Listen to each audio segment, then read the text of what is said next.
Hi, everybody. You're welcome to today's program. Let's talk about is our weekly interactive program where we get the opportunity to discuss literally everything from our spiritual walk to our physical walk, our psychological walk. In fact, when we get the opportunity today, we'll get to discuss the National Science and Maths quiz.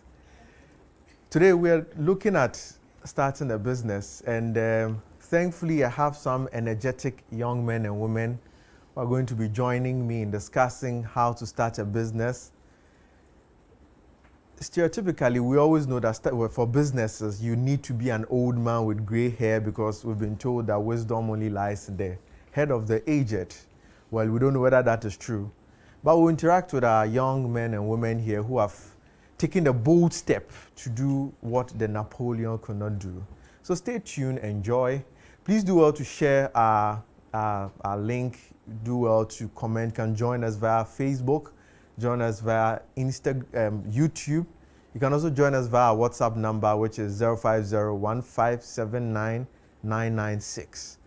WhatsApp number 050-1579-996. Please send all your comments, your suggestions, your contribution. And as I said, please do not forget to share our link. So ladies and gentlemen, you're welcome. Thank you. So I'll start from my immediate left. As always, ladies first. So you kindly tell us your name and the name of your company or your business. Okay, thank you very much. My name is Sylvia Tete, and I am into cookies. Anything that deals with biscuits and every other kind of cookies you would think of. I make them, and they are all handmade. Yeah. Thank you very much, Sylvia. Welcome. I'm Steven, and I'm into tech. So Sidachi Solutions Limited is the name of the tech firm, and we solve. When you say tech, what do you mean? So technology. Technology. So, yes. So we solve business problems using technology. Oh, wow. Yeah. Thank you, Steven. I'm Esme, and I manage Nyaba Recipes, which is a beverage and a food condiment business. So we have fruit juices, we have smoothies, we have salads, we have granola, whatever you can think of. And I also manage a flower and a landscaping business as well, Flower Moments. So that's what I do. Okay, thank you, Esme. Yeah, I'm Samuel Papa Owusu. Yes, I'm at AgriHot Technologies Limited. We produce greenhouse vegetables. Yes, and we are also into food storage. Yeah, thank you. Thank you very much. So you've seen that today we have the men and the women who do justice to our topic. So do stay tuned. As I said, you can join us on our Facebook, you can join us on our YouTube platform. You can send your comments and your questions to our WhatsApp number 050-1579-996. Let me start with Sylvia. Okay. What motivated you to decide to do this? Okay, so financial dependence, yes. So basically, I just wanted to have my own money. I wanted to start something for myself, something that I could see that in some years to come, I could manage properly. And the fact that my business wasn't so popular, I realized that a lot of people are baking, a lot of people are doing cookies, a lot of people are doing pastries. But then what was missing was the cookies.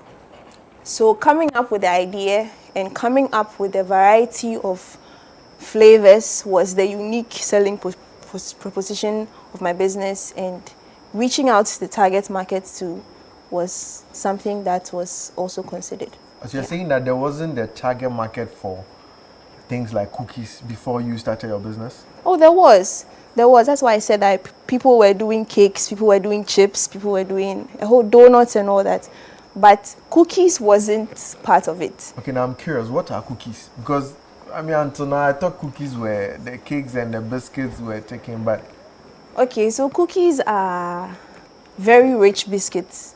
And they come in different forms. It could be oatmeal, they could be butter, they could be peanut butter, they could be wheat, you name it. So far as the ingredient is standing out, I can make a cookie out of it. Yeah. I'll make a cookie out of it. Yes, that's very rich biscuits. Yeah, not just any meager biscuits or anything. Yeah. Okay, sure, we'll come back. All right. Steven, you say you deal in data analytics. That's right. Okay, what is data analytics?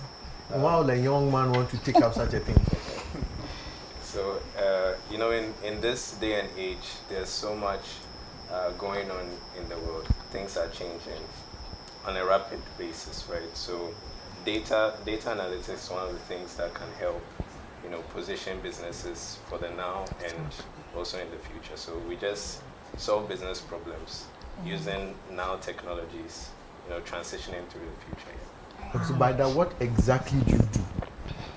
Okay, So if I come into your company, what am I expecting to see? Because when I hear data, I just see those figures and numbers on the screen. Is that what you do? not just that, right? But so what we do is, first of all, we identify. So if you're a business and you come to me, we identify the problems that you have. Then we give you know, a detailed process of how to solve your problem. We come to you, you know, we tell you that this is how we are going to solve your problem. This is what it can end up becoming. And then we show you the sequence and how it will actually look like when it's done. So you're saying that you basically think for people, or you think for people's companies. If you In a put it that sense. way, yes. In a sense, yes. All right. If you put it that way, yes. Okay, Esme, what do you what exactly do you do, and why? What made you enter into this Okay, venture? so first off, it was for financial independence, as Sylvia had said. And after a while, you also feel a sense of developing yourself, because one of the key things about being an entrepreneur, I am a self-made entrepreneur, so I just follow my passion, whatever I feel like When you trying say my self-made hands. entrepreneur, what do you mean? You know, for entrepreneurship, it's a risk to start off. It's a risk you have to take. But then along the line, you need to, some would find either institutions to help them, you know, learn certain skills and knowledge to, you know, go through the rudiments. Some of us, we just learn by practice. So like I mentioned, I follow my passion and then I just play it out. So that's how I have made myself into this space of entrepreneurship. And the key question you asked is what got me into that whole field of entrepreneurship. It was to really gain financial independence. So you would want to, at a point when you start off life, as we are all starting as youth, you would want that place where you have money, you can fall on something and you are working to get it. And that is what actually got me started. And what kept me going, even though it didn't start off with you having money, is just a sense of developing yourself, learning, you know, first you learn how to manage people, customer service. Those kept me going. And I think that's what has also kept me in the business. But why didn't you decide to do, enter into a bank if it's in terms of financial independence? Why didn't you decide that, okay, I'll go and work in a bank or in an oil company, the places we traditionally hear there's money?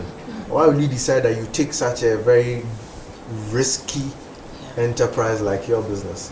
Okay, so in my case, I'm actually doing an 8 to 5 job in the sense. Okay. But it's very beautiful watching yourself create something. So that's one of the key things, you know, with being an entrepreneur, because you get to nurture your dream, or you get to actually give birth to the dream and then see it, you know, grow. So you get to build your dream with your hands. You get to have a say in how that dream should actually come to life. And so for me, that is very key.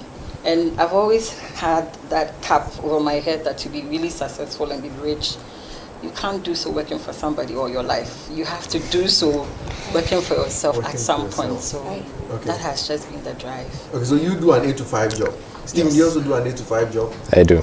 Do you also do, Sylvia? About to. You're about to. Yeah. So at least for the three of you, the business you have is just like your side business, not your main Right. job. Right. You could say You're making extra money on the side. Right. Or probably you're making more money on the side.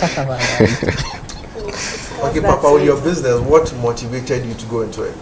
Yes.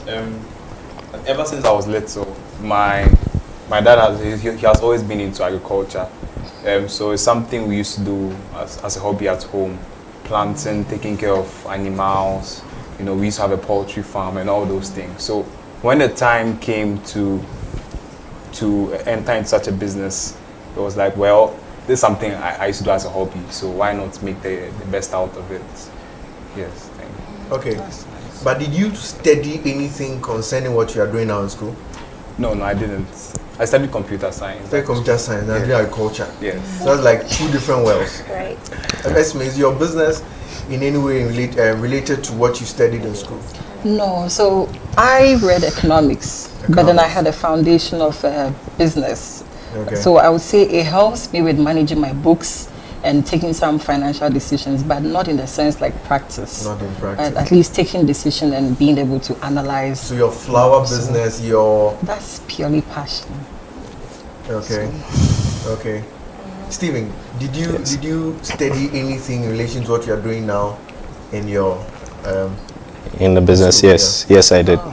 I read business administration, and with my master's program, I did marketing and technology. So okay. it links to what I'm doing now. So you are putting in practice what you studied in school? Right. Pretty much, yes. Okay.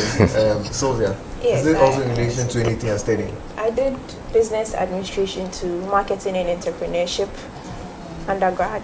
So basically what I am doing and applying in my business is directly from what I learned from school. Well, viewers, you've heard them. We have young men and women who are some are putting in action what they studied in school. Some have self-made themselves into entrepreneurs. You are reminded once more that we are streaming live on Facebook. We are live on YouTube. Please do well to share our link, do well to comment, do well to like it. If you have any comment or question or suggestion, you can leave it on our social media handles, or you can share it on our WhatsApp number of 050-1579-996.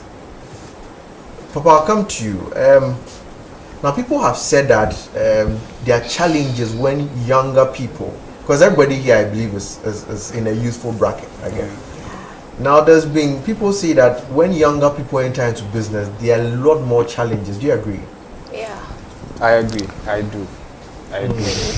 I think there's that energy, that drive to do the impossible, So I watched something like this movie Silicon Valley, where you see young men and women, creating apps and all, and you think it's that easy because you hear a story of Bill Gates and then Mark Zuckerberg, who left school and did the impossible. You think you can also do that, but I think there are a lot of variables that go inside before you can do something like that. Okay. So in your particular circumstance, what challenge did you face as a young person in starting up? Well, one of the challenges, I think most of the challenges were with customers, dealing with customers.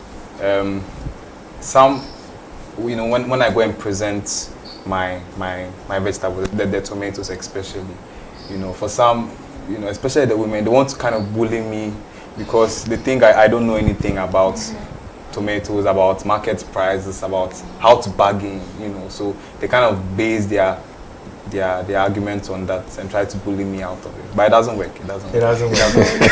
So you are a hard guy. Okay, Esme, what challenge also do you face for you as a young person, also as a female? Because we've heard all kinds of stories. Did you face such a challenge in starting up? By virtue of the fact that you're a young person, also because you're female. Yes, quite a number of them. The most pressing being access to financing. Because when you are young, really, you are now starting up life, so you don't have those funds to really pick up, especially as young entrepreneurs. So a lot of it, either you are falling on family or friends, or maybe some personal savings that you have put aside for that matter, and it's not quite enough to really get you started. So it takes a lot of perseverance, and that's the funny thing with our setting is that when you start business, people feel you are rich.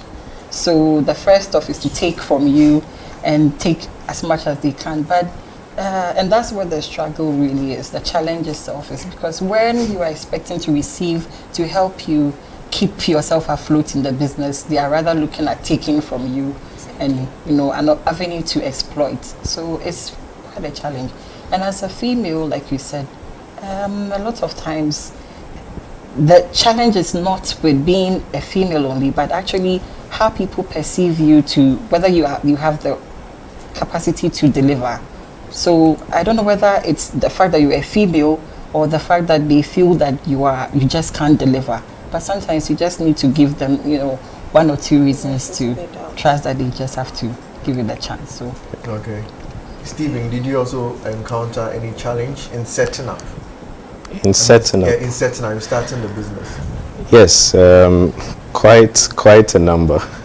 So, you know, in this space of technology, there are quite a number of companies that are doing similar things that we are doing. So, finding products and services that make you stand out from the public is what was a huge challenge, and the entire idea of what we were trying to solve, because these kind of technologies that we are using, like artificial intelligence, Internet of Things, blockchain, they are not technologies that are like utilized here the most, right? And in general, Ghana has like a very conservative nature towards trying out new things. So it took a certain level of you know, letting them appreciate what you are doing and what it can actually do for them, right? Okay. So when they see what it can do for them, the difference it can make for them in their business, like they see the numbers, they see that it's giving them this result, then, you know, it's a total buy-in for them. Okay. Yeah. Right. Now, when you mention technology, now or when you were younger, were you a computer whiskey? You know those, they are about 5 years, 10 years, but they can build a software. Were you that kind of people? I would say a bit. I really loved computers. You loved computers? Growing up, yes. I like to take out, you know, the remote, dismantle stuff, fix it back again. Okay. If, you know, a CD is stuck in the DVD player, I'd like to take it all apart, remove it, that kind of thing. But in this business, funny enough, I am mostly directed towards the business side of it. So the finance, business development aspect of the business is what I really handle. But the development part is handled by a different... But is it also possible to say that it's also a childhood passion? Yeah. You have steered it into something else? Yes, it is, because... Okay. Because I remember... You started when you were in school? Yes, I was in level 200 when I Okay. started. And I didn't know how I could balance it. Sometimes I had orders from my friends in class, and when I come back, and I remember I wasn't staying on campus.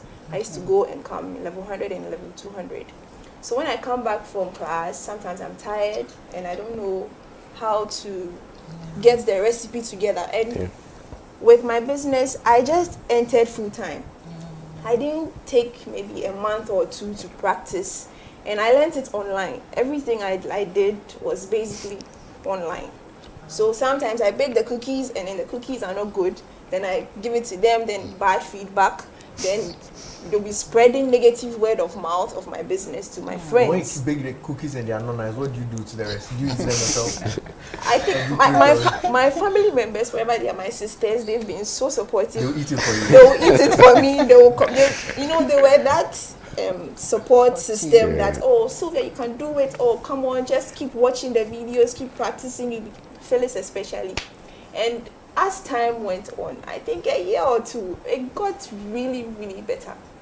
Then for the bullying aspect, one thing my business has helped me do or to become is to become a tough yo. Inwardly, I'm tough, but outwardly, I'm very soft. And until you talk to me about business, you won't really know who Sylvia is. Until you start asking me for orders and then giving you cookies and then payment, and for that one, I have a totally different personality. For the sake of the business and for the growth of the business, I mean, you shouldn't be always lenient, although you come out as sweet, although you come out as calm and collected. And now your point brings an interesting point. Looking at it from the perspective of a Christian. Right. You know, when a Christian does business, to the ordinary person, when you're doing business, the first thing they want it for free. Everybody in this country wants free services. It's true. And so first they'll come, but I want just a small part of it. Especially if you're in the service industry. Oh, this small advice you gave me, are you going to take money? Or, oh, just give me those small cookies. Now with a Christian, how do you balance it in terms of going for your money? Because you are chasing the person says, I won't pay. Are you going to use force to take your money? How do you balance these aspects of your business as a Christian? I'll start with Stephen.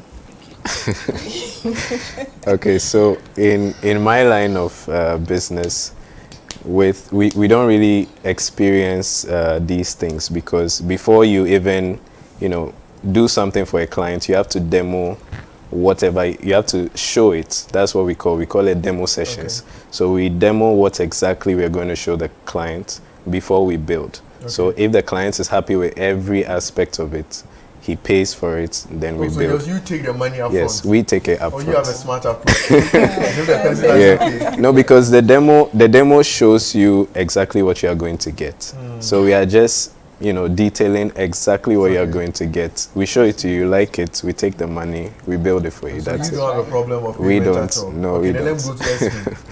If somebody makes an order, the person doesn't pay. Probably the person is in your church. You call the person doesn't respond. As a Christian, how do you go about? Do you use force to take your money? Do you call them to insult them? How do you go about it? Well, I haven't had an experience of a customer not paying, fortunately, but there's been delays with payments and all of that in the past. With people wanting to have a free bite, I think that one, it's been quite a number of them. But then how I try to approach it is that is either a sample that you are trying for the first time, or it's a direct order. And if it's a direct order, I have a cap, or like brackets. If it's a bulk order, you need to make a deposit, because much as we are in the business and we are trust to our customers, a lot of it is also business. It's money that is running the business. So you make a deposit to show your commitment, and then we deliver, and you pay the remaining balance. So that's how we've been hedging against some of these challenges. This challenge. Okay, Sylvia. In terms of payment, how do you handle it? So far, I haven't had any experience with delayed payments or anything. But then, for the best solution I can give is payment validates order. So I will never give you cookies without you paying, even if you are my friend, and all my friends know this. So before I take your cookies, you have taken the money. Yes. So if I don't have the money on me, No cookies. Okay, I'll just give it to you. I'll just give it to you. But I mean, for the sake of the business. That's what you what I'm think, saying. but the That's what I'm customer saying. too That is I've not talking had about the any. I've not had any issue Okay. with delayed payments. But Okay. if there's a situation where she needs the cookies and then she can only pay for delivery, I don't mind. Like, I'll just send the cookies. I know she'll send it back, so it's fine. okay. So let's to move. add to with food business, because I'm also in that same industry, you have to make provision for samples, because I mean a lot of people want to have a taste of what you are doing too. I don't know whether it's to confirm an expectation, in the but beginning, yes, in the people want to beginning, have early stages of the Exactly. business. So you the business person or the one running the business, you just need to psych your mind up that there will be that customer who wants to have a taste or a sample before they make a decision, and you must be willing to, make some of these cuts. So I it think comes the with- challenges to come there a bit, because in the early stages you have to make provisions for everything, and now you have to always buy ingredients for tasting and Okay. test market, so that people will know what their cookie tastes like before they buy it. Yeah, so money Okay. was going into that a lot. Okay. Papa. Yeah, so for the tomatoes especially, Yeah. I package them and I tell you I'm bringing it. So you get your money ready. When I just give the tomatoes, give me the money. So we just exchange. Hand in hand come. Yes. Or if you want to do more, that's fine. I'll give it to you, then you say maybe you send it. Mostly the problem, I've had issues where people forget, so I have to remind them. Like, keep on reminding them and reminding them. They just forget, So I just keep on reminding them in a friendly way. I don't go and like harass them. Yeah. And you keep reminding and they don't mind, you write it off as bad debt or Well, I've not had any customer who has done that before, because before I give it to you, I let you know that this is the amount and all. So this is it. But I mean, if you do it once and then, you see the way my tomatoes do that, it's very addictive, and I know you come your back. tomatoes are addictive. Yes. So meaning that when I eat one, I'll eat two. Yeah, you want to come back for more. Really? The next time you come back for more, I'll have to collect the payments for the other one. Right. Oh, so all of you have not really had problems with payments. It seems you all have very good customers. right? Yes. But then we still make provision for losses because Right. it's a business. Okay. And you can encounter losses at any time. Okay. Okay, that's fine. That's what. So do I also presume you don't have issues with family and friends? But you know, sometimes with business, the problem is family and friends. Yeah. You have encountered problems with family Yeah, and with friends. the family, because I have nephews. You have supportive sisters. I have nephews and nieces. In as much as they are supportive, they'll be like, Auntie Sylvia, so when are you bringing us cookies? And you're not expecting them to send you money. You're just doing it out of love for your family. But I mean, I'm different from the business, and the business is supposed to run. So sometimes using your own money to provide is quite a problem. I mean, for Steven's industry, I'm not sure, because he used to say that he bring the money before he delivers. So there's no family and friends issue. Not at all. But Esme, your end, you don't have family and friends Oh, problems. I have family and friends issues but then I consider those samples. And I think one of the things that I believe my colleagues or my friends here will share with you is that you become business smart. You need to find a way of managing, even when it's a loss, present it as an advertisement for your product. So for me, if It's you true. are enjoying it as a freebie, I'll chip in that, I'll hint you that you need to really go and spread the word, because you can't enjoy it without somebody else paying. Either I suffer the loss or somebody must Suffer it. suffer it. So either ways. someone Okay, must pay. right. Thank you very much. I think we'll take a short breather here. When we come back, we'll be looking at the structure of your businesses. All right. So, ladies and gentlemen, you are watching, or you're joining us. If you're joining us now, you're with us on how to start a business. As I've said, I have the men and women here. We've taken the young men and women actually. We've taken a very bold step to do what Napoleon could not do. Please do stay tuned. We'll be right back. With the growing challenges of life in light of both global and domestic development, the Christian is faced with the difficult task of balancing survival within a secular system and at the same time living a Christian life that pleases their Maker. It is for this reason that we need to have frank conversations on the many issues of life through the Christian lens. So, we bring to you Let's Talk About. On Let's Talk About, we talk about health, career, dating, marriage, family, divorce, politics, finance, and all the issues of life that the Christian is confronted with on a daily basis.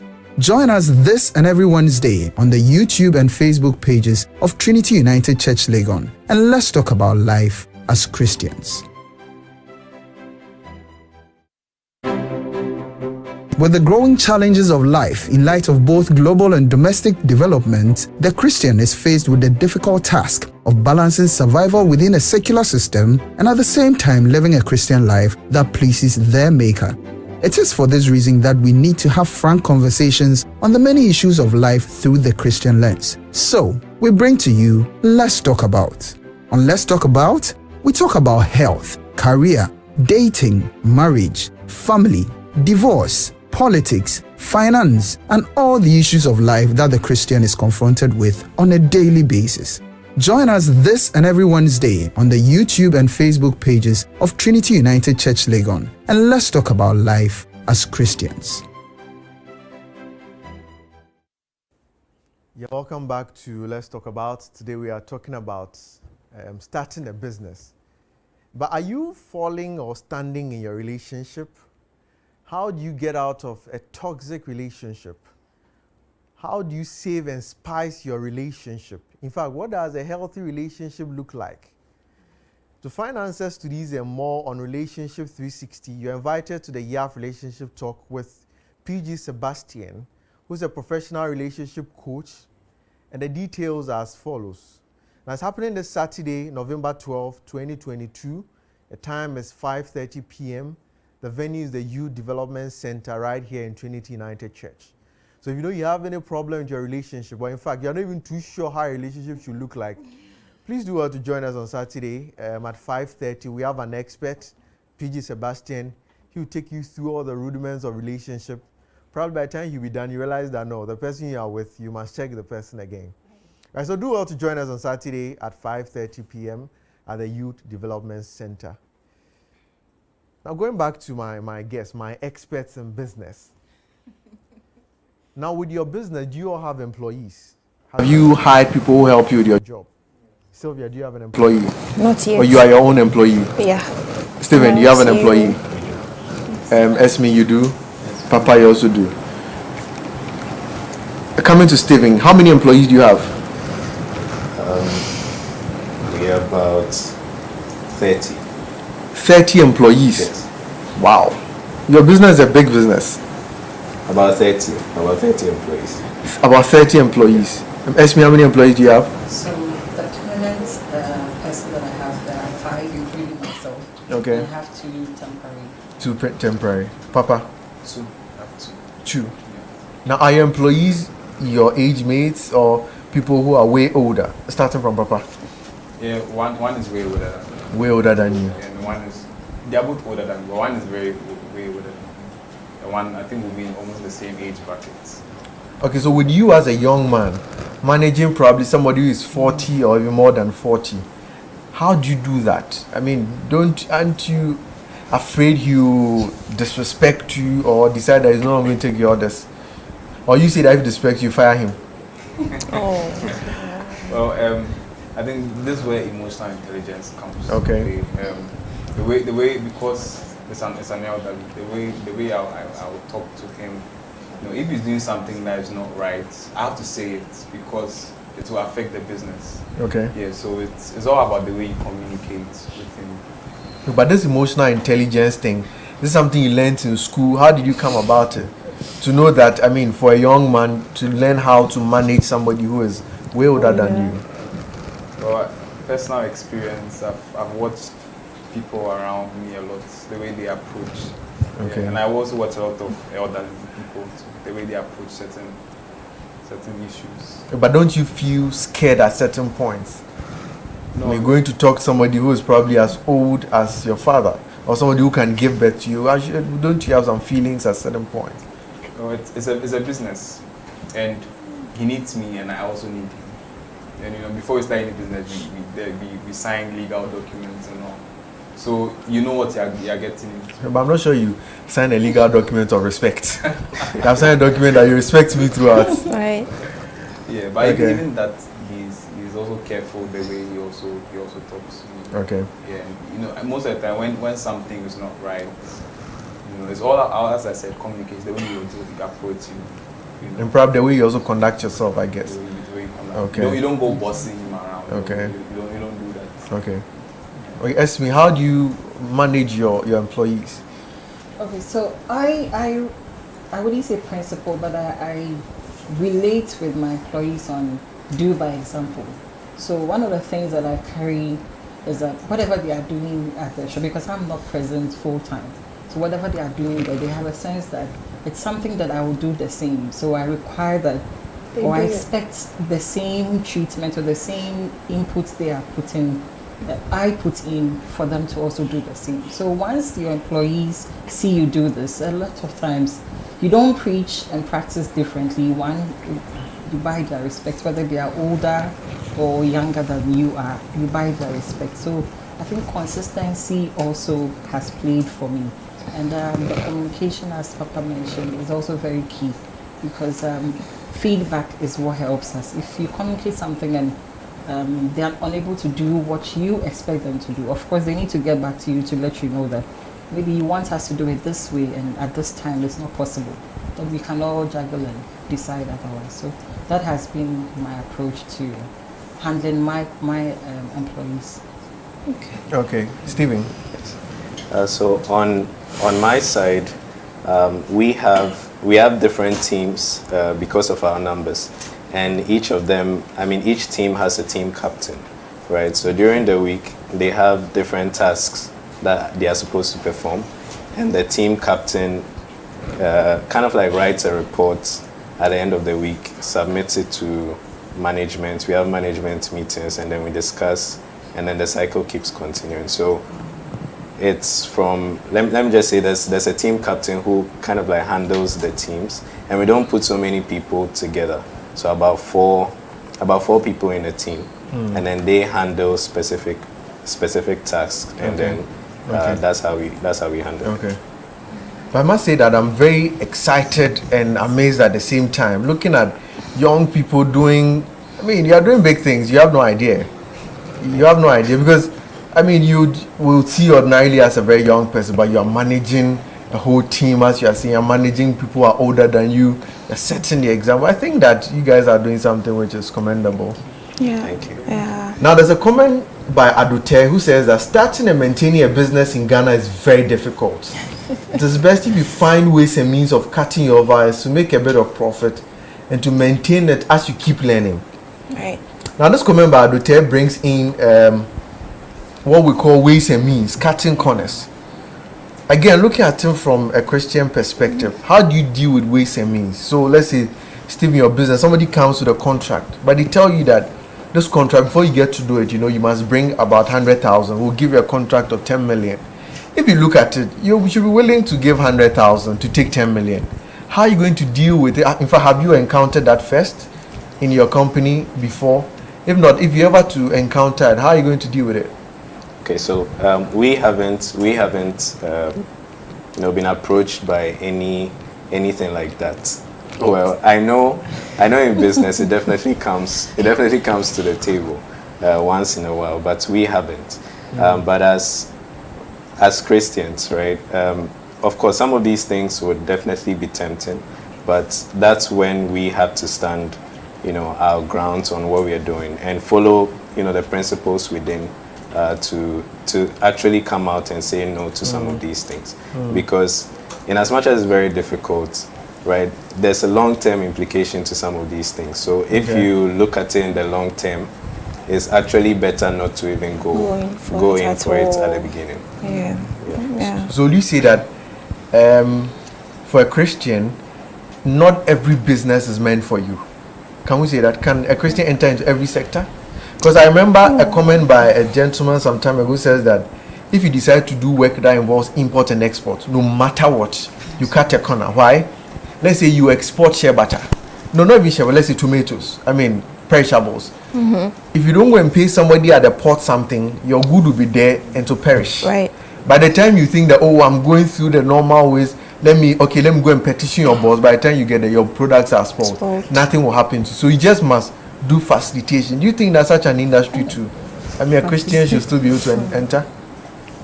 It's a difficult one, honestly. But like you're saying, some of these things are, let me say, the norms in society right now. And sometimes you have to look at what you are bringing. Sometimes you've probably spent tens of thousands of cedis on some particular products coming into the country. And just because of someone being a boss sitting somewhere, he says he won't allow you, and then everything gets spoiled. Right? So it's a very tricky one. It's a very dicey one. That's how. So save your investment. You're saying that we should pay something small, or? So can I add something? Because a lot of times when we talk about cutting corners in business, people feel that it's just the monetary enticement and all of that. For our kind of business, it's about sticking to your value, as in what from onset you've decided to offer the customer. So one of the things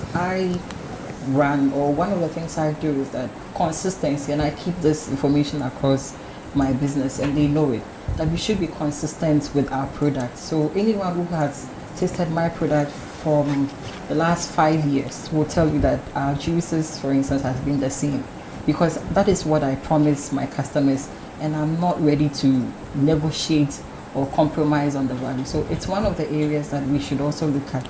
Cutting corners by delivery. So to some people say there's cutting corners. No, in fact, this cutting corners, some call it facilitation. And the facilitation doesn't exactly, it makes it look nice. And so the person to deliver your good must get there by 5. The person says, oh, I can't come. Tell, oh, you come, I'll give you double the amount. Aren't all those forms of facilitations? There are, but considering the type of business we are doing, for the type of business I am doing, for example, I remember I had an issue where someone wanted to put weed in the cookies. The person will tell you to put weed in the cookie. And then sell it as Sylvie's cookies. To the person or to the public? To the public. So imagine if you are selling So we take your weed. cookie and we'll go high. Exactly. I have That's a target interesting. market, and I'm known for producing this type of cookies. And this is the taste. It's for the, in as much as we are. But I'm very curious. Why did the person want you to put weed in a cookie? Because Sylvie's cookies is quite popular in University of Ghana. It's quite popular there, and But isn't that to destroy the brand? Or exactly. It's popular now. Go and take care, become high. Exactly. That's what I'm saying. That in as much as you need the money as the Yeah. entrepreneur, you need to consider the future of the business, the long-term plan, the long-term There's a high goal. demand for cookies with weed. I Yes. didn't know that. Oh, Yes. really? Some people try it with cupcakes. Some people try it with pie and all that. But if you are putting weed in Sylvie's cookies and selling it as Sylvie's cookies, then imagine if I have a die-hard customer. Oh, you have Sylvie's cookies, let me taste it. Then the person is high. It affects the business entirely. Yeah. Right. There's a comment by Reverend Dr. Matthew Obey. He says, "Good show. Thanks for adoring our great entrepreneurs. Kudos. Blessings upon the work of your hands." Amen. There's also a comment by Yao and Sue Treme. I'd like to hear about some experiences around business ethics. For example, partnerships with people who don't have the same moral values as yourself. I think this should go straight to exactly Stephen. what I just said to Stephen. Since you have a larger business. Yes. How do you partner with somebody who doesn't have your same moral values? There are some people, they don't care. So long as it's the money, let's go for it. There are some people, they'll say that Sundays, forget about church, come to work. It's all about the money. How do you manage that? Or what experience do you have in there?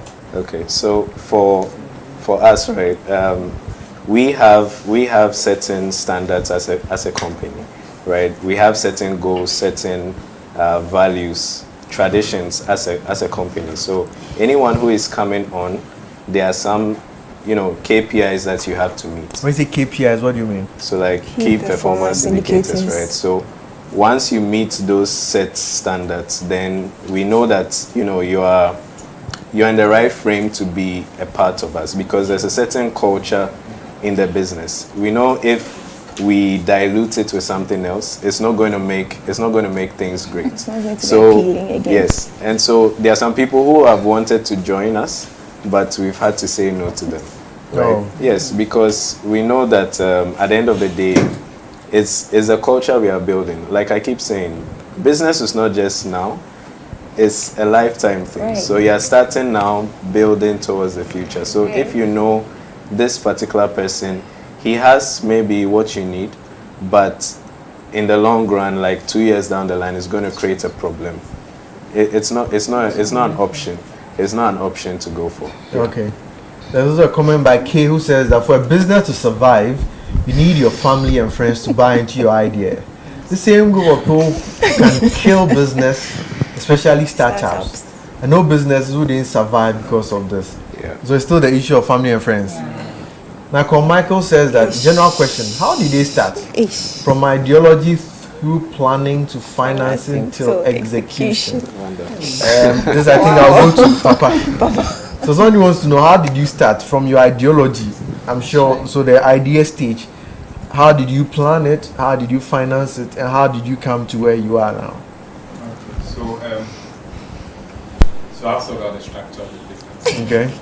So at what we have 3 top people. We have a financier and 2 technical experts. And then before it comes to me. So the idea. You are who again in the business? So I'm the one managing everything. So your role is manager or Yes. managing director? Everything. Everything. CEO. Everything, yeah, from everything to sales to Okay. everything. Yeah. So all what happened was that we needed to find a financier, and then I knew finding a technical tool wasn't too difficult. Okay. So the whole thing was finding someone to fund it. Funded, okay. Yes, and then so networking, we were able to find someone to finance it. And then, so what they want is, they want numbers. They want to see returns, their returns from what year, what the projection, the 20 years to come, and then all that. But did you have your idea on a book, or in a book, sorry, or did you write it down, drafted a whole proposal that you presented to your financiers, or how was it like? Yeah, so a proposal was done. It was drafted, okay. Yes, and I think there were some mistakes in the proposal, especially with the projections. Okay. Not factoring a lot of things, Okay. especially production costs, and then for perishables like tomatoes, eventually they will perish, and not having a ready market. You can produce alright if you don't have a market, and yeah, so that was like one of the main issues. So we had to re-strategize. Actually, we had to plan the whole business all over. Restructure everything. I think now it's better. It's stabilized. We are able to meet. We try. We don't overproduce. We don't underproduce too. We just try and meet the cost. Okay. Yeah. Do you take loans at certain points in financing your business? Yes. So as I said, based on the mistakes made, I had to take a loan actually, and so right now, the same thing. So with the same projections made. Okay. Even with that, I still made some mistakes, but I mean, business without mistakes. No. Yeah, that's it. So it's normal in a business to make a mistake. Yeah, I think it's normal, but very- you have to be resilient. Okay. Resilience is very important. Okay. So, I mean, the way I thought of it then and now, there's a very big difference. Now. Okay. Now with your business that you do directly with the customers, how is the dollar affecting you The dollar. currently? Well, it's very hard. Because now when you increase your products, we won't agree. Yeah. But then for you to your inputs to you're also being, how do you manage it? Yeah. So let me just quickly show you. This are the tomatoes. You see. Oh, these are tomatoes from your farm. Yeah, these are tomatoes from the farm, as you can see. And because it's in a greenhouse, it doesn't have any. I mean, you can show it properly to the camera. Okay. So because it's in a greenhouse, it doesn't have any pesticide. Let me just remove one. I think it will be better. So we have something like this. Oh, you make your tomatoes in a greenhouse? Yes. You don't do it on the open? No, it's in a greenhouse. Oh, what's a greenhouse? Tell us. So a quickly. greenhouse is a room. let me Okay. say, that contains plants. Okay. Yeah, so with that one, we control everything inside, from weather to what enters inside. So by doing this, we don't use any pesticide. Yeah, and when we add pesticide to vegetables, now most of the vegetables on the market are pesticide. Right. Yeah. But that's fresh. Because it looks very Yeah, fresh it and does. clean. It is, and it has a longer shelf life too. Okay. Yeah, this is because it's... So you mean when I eat this, I'm assured of a longer life also? Yes. So Because there are no additives. yeah, funnily, most of our customers are the aged. Okay. They buy it a lot because I think they have more value. They see what is They're happening. thinking of their health. Yes. Yeah. Young people not so much. Them they are good with anything. But for the aged, for them they take it. They say they take it early in the morning as fruits. Okay. So I have some that tell me that they take it every morning. So sometimes they want the smaller ones and all that. Yeah. Okay. Right. Okay. Right. Thank you very much. Now, I'm also interested in knowing your businesses. Do you have succession plans or what they call continuity plans also? So, I mean, typically in Africa, you have people's business, they start within 3 years, they fold up. Now, what have you done in your business to ensure that if you are not there, the business will continue? Or even if you are there, the business is going to remain relevant in the market for, the next foreseeable future? Let me start with Sylvia. So for Sylvie Cookies, right? Sylvie's cookies. Sylvie's Cookies. Right. What plans do you have that, are we sure that Sylvie's Cookies will be there in the next 10 years, the next 15 years? Yes.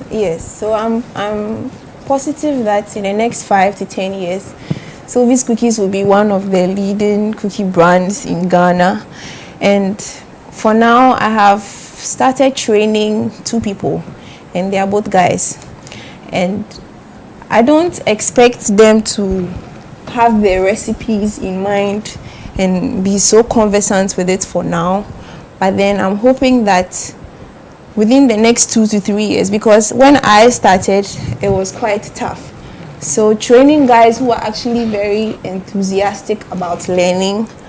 I think I have some employees who are yet to come on board who would help run the business in 5 to 10 years. Steal your recipe? Because I know, there are some products nobody knows you can just join in manufacturing, but you never know the recipe. Exactly. Like Coca-Cola and the rest. Exactly. You So can aren't you never- scared that they'll steal your concept and they'll collapse your business? To be very honest, no. I have put certain measures in place Okay. where, and I don't think the business is falling or trooping down any moments from now, because Okay. I'm going to be around for some time. Sometime. And Amen. yeah, and even if I'm not around, it will be sorted. It can't die out like that. You'll be It around, can't- don't worry. I don't think it will die out. any Like Stephen, moments for from your now. business, what plans do you have looking into the future? Do you have active plans to ensure that you remain relevant so that 20 years, 30 years, we can be sure that your company is still in existence? Yes, we do. So typically in the technology space, right, your employees are changed a lot because new skills and talents keep coming into the industry. So every 2 to 3 years, there's some form of shuffling. And in terms of management, we've been built, or let me say we are skilled in a sense that if one person is not around, we can still take on the person's role, right? So we can multitask around ourselves, and so that's not really a problem. And we also have like yearly goals, long-term goals, 5-year goals, 10-year goals, things like that. And lastly, we have a fund which is going to kind of like protect everything that we are doing, so we pretty much don't lose anything down the line. Yes. Okay, Esme. I mean, I'll come to you, but I think I should have even asked earlier. Do you think business is for everyone? I think business is for everyone, but then business is a big. Because for some of we, the very quiet ones, we don't want trouble. I think you should rephrase the question. Is starting up a business for everyone? Because I think people have businesses and people work with businesses, so everyone is working. But Okay, well, or fair point. entrepreneurship, So starting is entrepreneurship for basically, yes. everyone. It's entrepreneurship for Yeah. everybody. Because we the very quiet ones, we don't want to sit in our small office, just be writing, nobody will get to know us. We don't have that strength of heart and mind to receiving calls, dealing with, it's a whole, do you think that's for everyone? Do you think everybody can be an entrepreneur? I think everybody is an entrepreneur. It depends on how you view your contribution to, should I call it the sector? It plays out just like we have the body or part of the body, functioning. So you may not necessarily be visible as the face of the business, but for all you know, you are just behind the scenes, cracking all the numbers and actually doing all the data work as he mentioned, and you are actually holding the business, the foundation of the business. Okay. So it depends on where you are positioning yourself. And I think that was a good question, because one of the mistakes we often make is that we feel to be the owner of the business, you have to be the lead. It doesn't have to be so. You can be the brain Behind and then it. just bring on board people who have the skill and who have the tools and knowledge to actually do the work. And then Okay. you sit back and it's about direction, you get it done. So that is what I So it means that all our friends in the universities and even everybody can Everybody. decide to do everybody. something. Exactly. Okay, and the starting point could be your passion, or what you think you are good at, or what you a space you find some opportunity there, right? Exactly. Or even solving a problem. Even solving a Yeah. problem. Yeah. I think it's Just solving a problem. You see a That's problem where it in there. starts from. that's, You that's just where it feel starts that. from, Exactly. That's Or where it always starts from solving a problem. I always, Yes. for me, I always say that your first focus shouldn't be to make money. It Exactly. should be to solve a problem, because the millionaires were people who solved the problem and money followed after the problem was solved. Exactly. Okay. So, for example, My Tomatoes, for example, we wanted to solve that issue of people eating healthy vegetables, and that was the solution. And after it comes the profits. Exactly. Okay. So Same she for always, me. she always should be looking for problems to solve. So So instead of running away from problems, I should decide I'm going to solve the problem. Exactly. Yeah. Yeah, it doesn't mean you shouldn't be profit oriented. It doesn't shouldn't be profit-oriented. It doesn't Yeah. mean that, but I mean you should start from somewhere before you get to somewhere. Yeah, So it means everybody starts thinking of problems as opportunities. exactly. the world will be a entrepreneurship better place. may develop. Way better, yes. So it means I don't need to wait for the politician or for that big man up there to come and sort me out. I should be able to look for what small problem it is. Now you guys have told us that, or you've demonstrated that age is not a factor. Yeah. Because I'm sure some of you started me as early as 20 years, 19 years, and you're doing great things. So then the youth out there on social media every time insulting politicians, you're not giving us job. Means that they are missing something, right? Yeah. Let me just Okay. attempt that one. So they have, everybody has a role to play. I don't think we can excuse anybody here. Okay. For us as businesses, we need an enabling environment. I Okay.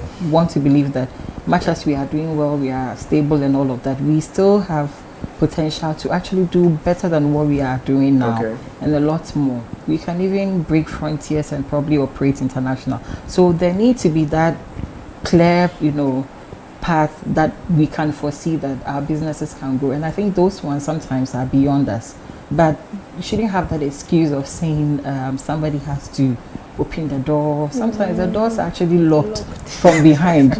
You need to figure it out and go behind and open the doors for yourself and even keep it open for others. So there's a lot that we can do first before others can buy into our dreams. So Okay, that's thank what I you. think. In just 5 or 10 seconds each, what advice will you give to the young people out there who are saying they have no jobs or they think that all hope is lost? What advice will you give to them? Let me start from Papa. One advice is, as a wise person once told me, seek out form. Seek out form. What does that mean? Literally means there's money on the ground, on Okay. the floor. You have to get your hands dirty. So you're trying to tell that who wear jackets and suits, we can't find the Yeah, money. because right now that we don't have a lot of people, we don't have plumbers. Now all the plumbers are old people. We don't have young boys that are carpenters anymore. Okay. Everyone wants to go and do white collar job, and these are business opportunities that you can take. You can advise. So you're saying the advice in the young men to seek out form. Yeah. So just think about that. Yeah, that's me. I would want to say if anything that you find yourself doing, because like I said, I'm self-made and I drive on my passion, my interest. In fact, at some point I try to challenge myself to just learn something new. So just give yourself that opportunity to see it as I mentioned earlier, it's an avenue for you to develop yourself. So you just see it as you adding value, you're adding skill, you're acquiring knowledge, know-how, and all of that. And with time, it will just, flourish into something big. So just Stephen, just 10 seconds. So I would say find a mentor, right? And understudy the person. If you don't end up working with the person, you can just ask the person for connections, for support. They would gladly help you if you add value to them. Okay. Sylvie. Yeah, I also want to say that you can't be young you can't be young forever. You Okay. will grow and you would need something you would depend on. And now social media is a very useful tool for you to promote or to do something. We have YouTube where you go and learn a whole lot of recipes, a whole lot of things online. There's so much to learn online than to sleep, or there's so much to learn than to wait or to depend on someone. So just make sure that you are doing something and the thing you are doing is earning you money. Yes, because you can't depend on someone. So it means that forever. every time on my WhatsApp 24/7, there's not bringing money. I should cut it What's out. up? If you are not talking to clients or I'm just talking chatting, business, talking I of mean, football. I'm sorry, Yeah. but that's really unproductive. interesting what you mentioned about social media, Social- yeah. because Yeah.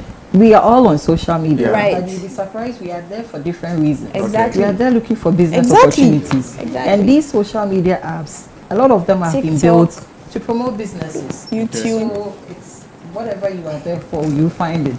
Right. So you rather find it when you are getting money back in your pocket. Right. Thank you very much. I must say that I've been very impressed. I mean, it's been very inspiring. I never thought you guys were doing such great things.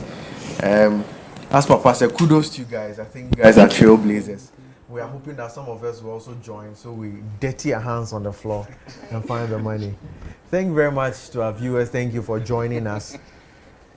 Now, if you're a member of Trinity United Church, you're reminded that on Sunday, as part of our annual harvest, we are coming to church in the jerseys of our favorite football clubs we support. Just a question, Stephen, what team do you support? Manchester United. Manchester, it's me. Manchester, Chelsea. Chelsea, Sylvia. PSG. PSG, so all of you support, for instance, And House of Folk. I support Kotoko. I'm a Stone supporter of Asante Kotoko. But whatever team you support, please do well to come to church in your jersey. Even if it's not a team you support, but you have a jersey of any team, please do well to wear it. We are all repping our jerseys on Sunday in support of our annual harvest. So thank you very much for joining us. Thank you for spending your evening with us. I guess you are encouraged by what our panelists have discussed with us. I've been very encouraged. I mean, you shouldn't be shocked the next time you see me learning carpentry or doing plumbing work because the money is on the ground. All right, thank you very much. Please do well, as I said, please do well to like our social media pages. Do well to follow us, share the link for others to also watch and learn. Thank you very much, and we shall meet next week, God willing.